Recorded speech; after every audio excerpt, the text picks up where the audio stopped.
नाज़रीन असां हिते मौजूदु आहियूं मेड़ तालका अस्पताल में। ही सोलंगी बिरादरी जा माण्हू आहिनि। ॻोठ ईसा ख़ान सोलंगी जेको राधण थाणे जी हद में आहे। हिननि जो को फेसबुक ते नंगनि जा फ़ोटू रखण जे मामले तां पंहिंजी बिरादरी जे माण्हुनि सां थधो हलंदड़ आहे। उन मसइले तां हिननि ते राति जो हमिलो थियो आहे। वधीक हिते असांजो दोस्त मौजूदु आहे, उनखां पुछंदासीं तफ़सील त असुल में हक़ीक़त छा आहे। अदा तव्हांजो नालो छा आहे? साईं रियाज़ अली मुंहिंजो नालो आहे। छा मसइलो आहे? मसइलो साईं इहो ई हुयो, असांजे नंगनि जा हिननि फ़ोटू फेसबुक ते हिननि जे छोकिरे चाढ़िया। असां ॼणे हिननि जे उहे केरु हुया? उहे केरु हुया? सोलंगी नी मीरे कलोड़े आहे साईं। मीरे कलोड़े जा उन्हनि जा नाला छा आहिनि? साईं हिकिड़े जो सिंगार नालो आहे, ॿिए जो सिकंदर नालो आहे। साईं असां हुननि खे इहो फ़ोटू उन्हनि चाढ़िया। असां वॾी कोशिशि कईसीं, असां कोशिशि कईसीं। उनजे चाचनि खे दाऊं ॾिनीसीं, तालिब खे दाह ॾिनीसीं, उनजो चाचो आहे। वली मोहम्मद हुनजो चाचो आहे, उनखे दाह ॾिनीसीं। भगो एसा आहे, उहो हिन महिल रिटायर आहे, उनखे दाह ॾिनीसीं। असांजी कंहिं बि नवर न आई आहे। उन खां पोइ वॾेरे अशरफ वटि फ़ैसिलो रखाराइनि, उन्हनि बेनसी कराई, असां बि कराई। वॾेरे अशरफ वटि फ़ैसिलो रखारायो। मुलो आसिफ जंहिं विच ते अची वियो, हुननि जे तरफ़ां मुलो आसिफ चांडियो।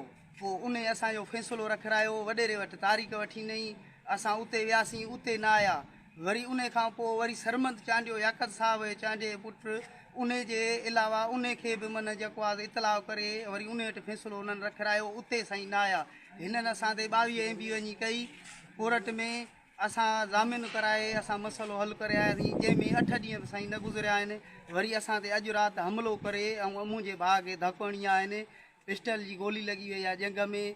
पंहिंजी असांजो अर्ज़ु आहे SP खे। तव्हां हिननि खे हींअर तव्हां ते जिन हमिलो कयो, फायरिंग कई, जंहिंमें ही तव्हांजो हमराह ज़ख़्मी थियो आहे, तव्हां हिननि खे सुञातो केरु हुया? साईं मुंहिंजे भाउ बिल्कुलु सुञातो आहे, पोइ किरियो आहे। सुञातो अथई, जेको धकु हणंदड़ आहे उहो सिकंदर अलीअ जो पुटु आहे, सिंगार अली। पाण सिकंदर पीउ उनजो उन सां गॾु हुयो हमले में। 4 माण्हू आहे, 2 हिन सुञाता आहिनि, 2 न सुञाणे सघियो, किरी पियो आहे धक खां पोइ। तव्हांजो मुतालबो कहिड़ो आहे? असांजो मुतालबो इहो ई आहे, असांजो अर्ज़ु आहे, असांजी इहा अपील आहे त असांजे तरफ़ां इहो ई गुज़ारिश आहे त असांखे इंसाफ़ ॾियो वञे।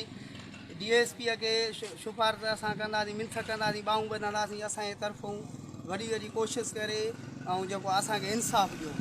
असां बेगुनाह DIG खे बि असांजी अर्ज़ु आहे, DIG खे असांजो इहो अर्ज़ु आहे, असांजे तरफ़ां असांखे कुझु मन जेको असांजी पोज़ीशन खे ॾिसो। नाज़रीन हींअर असां तालका अस्पताल मेड़ में मौजूदु हुआसीं। ईसा ख़ान सोलंगी बिरादरी जा माण्हू आहिनि।